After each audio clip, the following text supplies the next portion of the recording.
What's going on, Swoopers? Welcome back to another episode of Swoop Luke, where my fear of public speaking and my convoluted football thoughts merge into one, and this is the end product. Here's what's on this episode. But take second ruck and stay in the back line, please. Alright, it's your boy Lukey T.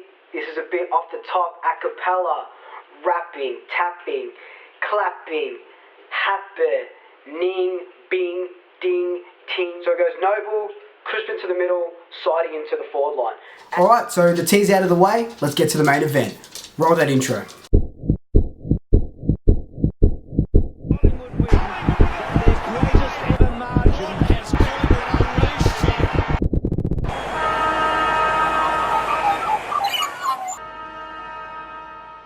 In a game that sparked our 2018 campaign, came in round 4 last year, we went up to Adelaide and we beat them by 48 points. That was the first time since 2013 where we beat Adelaide. Prior to this game, Stevenson hadn't kicked a goal, but thanks to the lovely Adelaide ground, he booted in 5 and really set himself onto the AFL stage. This was another really great game for Sidey. He finished the game with 43 disposals, played against Sloane, and he limited Sloane to 15 disposals. And it's pretty incredible to limit such a good midfielder to 15 whilst also gathering over 40 yourself. And it's just a testament to how good he did last year, especially, coming second in the Brownlow. Grundy had another amazing performance, this time against Sam Jacobs. He powered through every contest that was presented to him, smashed the hitouts, helped us win the clearances, and he kicked that beautiful running goal. Adelaide travelled to Perth to face the Eagles last week, and they stood up where it counted, only 1 point behind at half time, but ultimately they lost the game by 10 points. This was thanks in part to the third quarter where the Eagles piled on 4 or so unanswered goals and Adelaide just couldn't get them back. They got smashed in the contest, losing the inside 50 count by 22, which puts their defence under pressure, and you can see why the Eagles hit 4 unanswered. I keep talking about those repeat inside 50s, and that's exactly what happened. Sloane was out for half of the game with blurred vision, but it looks like he might be coming back against us, of course. Fogarty kicked 5 last week in his second game for the season, I think, and he's a rookie or a very young listed player, so they've got a really good forward. And that loss leaves them outside of the 8, only on percentage at the moment. As for us, we went about it in third gear, pretty much a forgettable game. Melbourne never really challenged us. It's that first quarter and that last quarter, totally unforgettable. Didn't kick a goal in the first. We let them kick 4 or 5 in the last. And if we keep giving teams slow starts or fast finishes, look what happened with Hawthorn. We lost that game because of their fast finish. But these slow starts and fast finishes are really going to kill us come finals time if we keep this up. Our second quarter was good. We kicked 5 straight, and that really set up that 17-point win. What that game against Melbourne did do was play us into a little bit more form. We've won 2 in a row so far. Adelaide's going to be a real big test for us. But we saw Myercheck kick 4 goals last week, and he's becoming that focal point in the forward line. With Taylor Walker, the ever-imposing figure, Fogarty kicking 5 last week, Eddie Betts in and around, loves that Adelaide ground, and Tom Lynch up in the mix as well, our backline will have their work cut out for them. Last week we trialled Ruffy up forward. If you watched my previous video, I said I didn't like it, I really hated it, but it was good to try him up forward against a team like Melbourne. I don't think they're going to repeat the same thing against Adelaide. I think Roughhead goes back. If that means Madgen comes out of the team, or maybe he stays to play on their very tall forwards as well, who knows, but I'm just saying that I need Roughhead in that back line.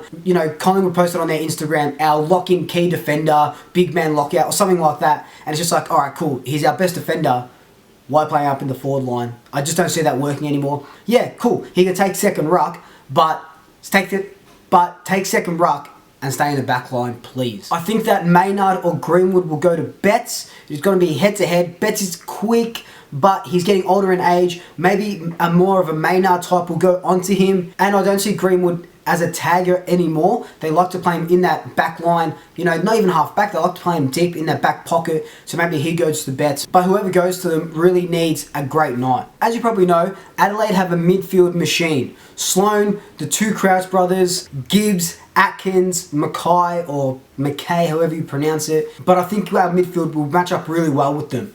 Sloane, like I said, should be good to go. I'm pretty sure they cleared him today.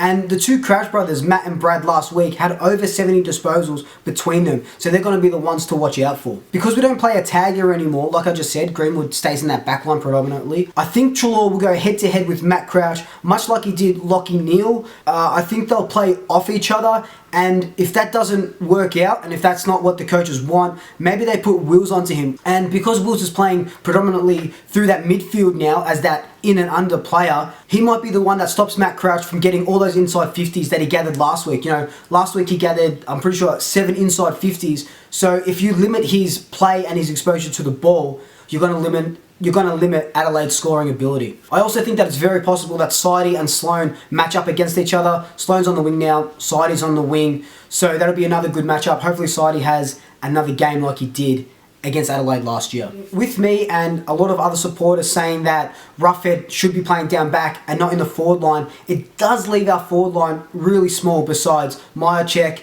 Hoskin Elliott. He can play tall, Jamie Elliott can play tall, but they're not actually tall players, so it really leaves Checkers as the only tall option in that forward line. So my question is, does that smaller forward line work against Talia and all their other backmen?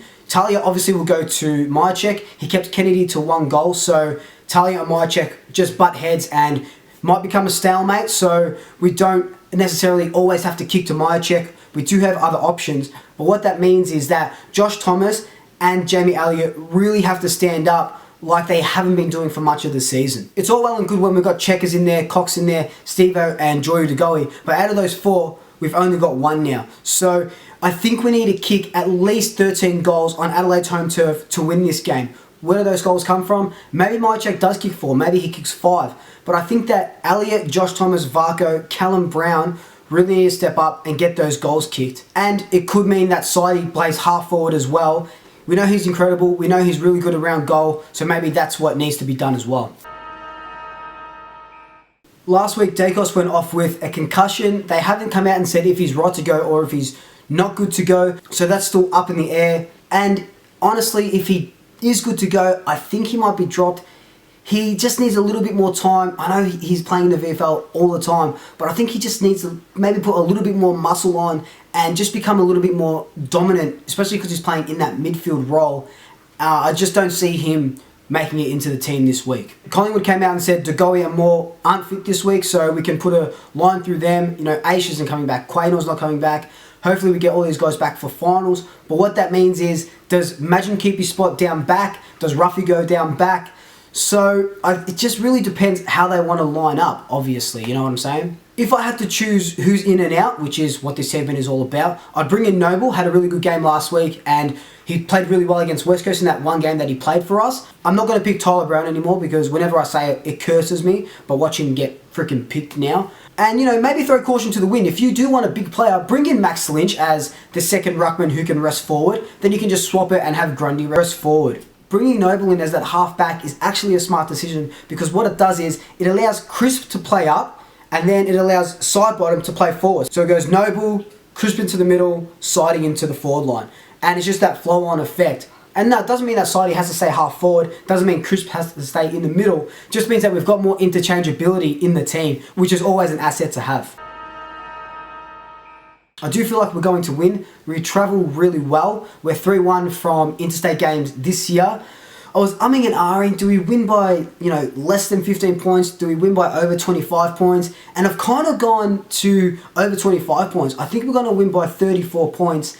I think Adelaide are going to be out of steam. They need to win this game, but I think that it'll go to their heads and they'll just come out and kind of just roll over, to be honest. My big call is kind of like my last week's big call from my Instagram, @Swoop Luke.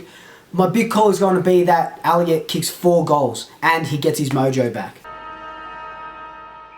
Alright, so this is a must-win game for us, obviously. We really need to win these next 2 games, and they are winnable games. Adelaide aren't travelling that well. We know what happens with Essendon, but if we win 2 of these games, Richmond drop 1, which is possible, against West Coast, against the Brisbane Lions, we finish top 4, and it's just as easy as that. But if Richmond lose against Brisbane and they lose against West Coast, we can afford to drop 1. Also, I don't think I've made mention of this, but our run to the finals this year is pretty much mirroring our run to the finals last year. Same wins, same losses, around the same percentage. If you cast your minds back to that last game last year against Fremantle, That was the difference between 4th place and 6th place, which is kind of what that Essendon game is going to be as well. Alright, so thank you so much for watching my preview of the game against Adelaide. Saturday Arvo, 4 o'clock, crappy time, but what can you do? But like, comment, subscribe, tell your family, tell your friends, tell your pets, and until then, I'll swoop you later. Oh my f***ing god, awesome.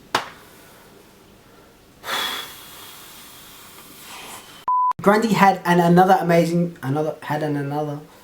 Sloan, the 2 Crouch brothers, a bunch of other dudes that I don't know the names of, where my fear of knowledge and my convoluted football thoughts. Cause this is Thriller night.